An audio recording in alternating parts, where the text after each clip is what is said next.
Welcome to my video में आगे बढ़ने से पहले आप लोग एक लाइक जरूर कर दिया करें ताकि जिससे हमें बहुत मोटिवेशन मिलेगा। तो आज हम एक्सप्लेन करेंगे रियो 2।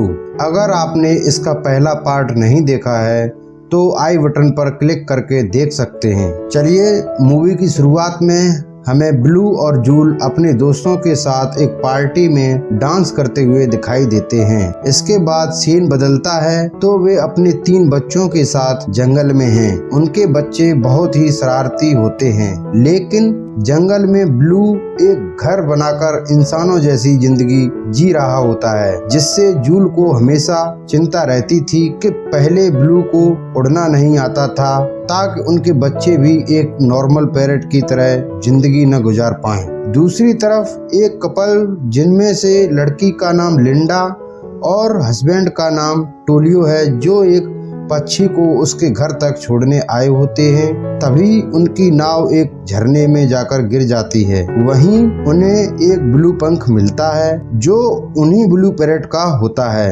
ये न्यूज टीवी पर आ रही होती है जिसे ब्लू और जूल देख लेते हैं। टोलियो बताता है कि यहाँ अमेज़न जंगल में इन ब्लू पैरट का एक झुंड भी है हो सकता है।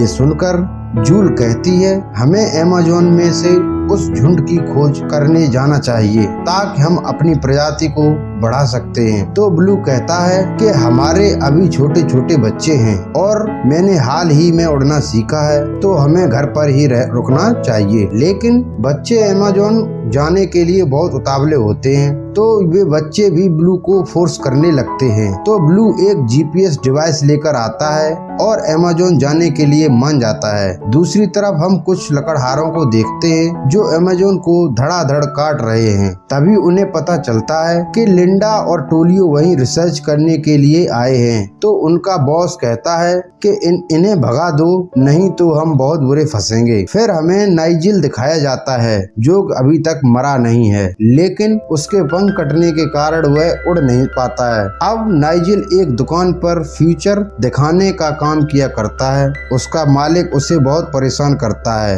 एक दिन वह ब्लू और उसके साथी को अमेज़न की ओर जाते हुए देखता है, तो वह अपने मालिक को पीटकर एक लंबी सूंड वाले जानवर और एक फीमेल मेढक के साथ भाग जाता है। वह मेढक कहती है कि वह बहुत ही जहरीली है। जब ब्लू और उसके बच्चे जंगल में एक शिप पर होते हैं तो नाइजिल भी वहां पहुंच जाता है। वह कहता है कि इस बार मैं ब्लू को जरूर खत्म करके अपना बदला लूंगा। जब वे अमेज़न पहुंचते हैं तो उन्हें कुछ रेड कलर के पक्षी उठाकर एक सीक्रेट प्लेस पे ले जाते हैं। जब वे पक्षी झरने के नीचे से होते हुए उनके पास जाते हैं तो उन्हें पता चलता है कि वे भी ब्लू मकाऊ पैरट हैं। इस तरह ब्लू और सभी साथी को ब्लू मकाऊ पैरट का झुंड मिल जाता है। वहीं जूल की मुलाकात अपने डैड और सभी पुराने साथियों से होती है। जूल सबको ब्लू और अपने बच्चों से भी मिलाती है। जब वहाँ के सभी पैरट लकड़हारों के बारे में बताते हैं तो ब्लू कहता है कि ये प्रॉब्लम हमें लिंडा को बतानी चाहिए, तो शायद हमारी मदद कर सकती है। ब्लू बताता है कुछ इंसान अच्छे भी होते हैं, तो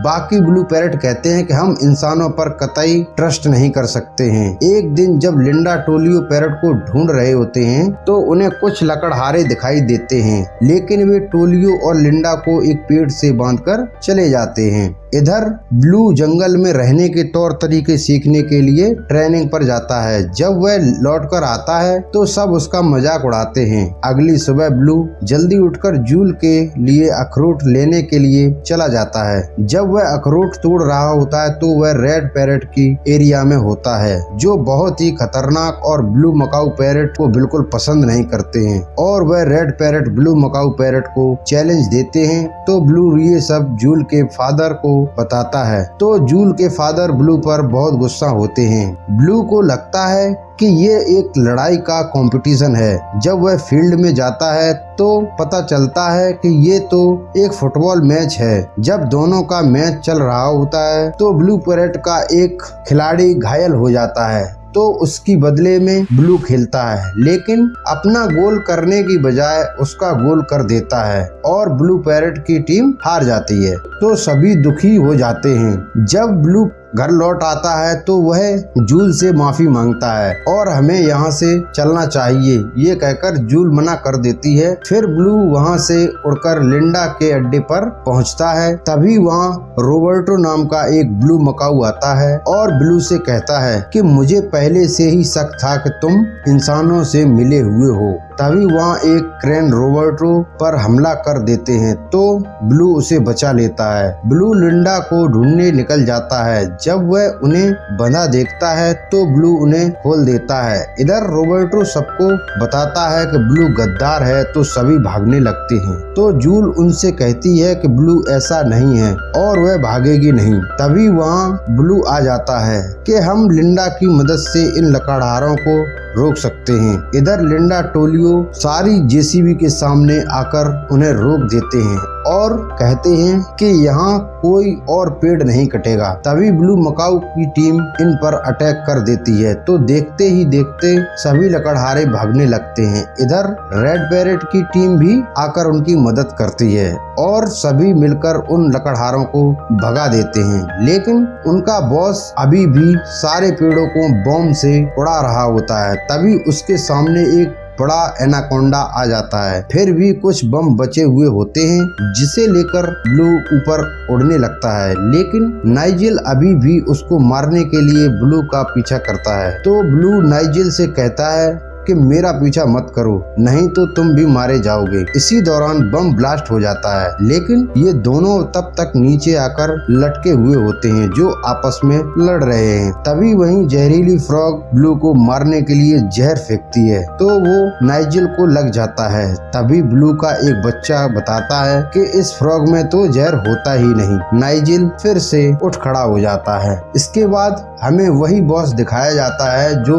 उसी एनाकोंडा के पेट में है। फिर वहाँ रिपोर्टर आकर लिंडा और ब्लू का इंटरव्यू लेते हैं और इस ब्लू मकाऊ एरिया को भी सरकार की तरफ से सुरक्षित कर दिया गया है। इसी के साथ ये मूवी यहीं पर एंड हो जाती है। अगर वीडियो अच्छी लगे तो वीडियो को लाइक और चैनल को सब्सक्राइब जरूर कर दें। अब मिलते हैं अगली वीडियो में, तब तक के लिए धन्यवाद।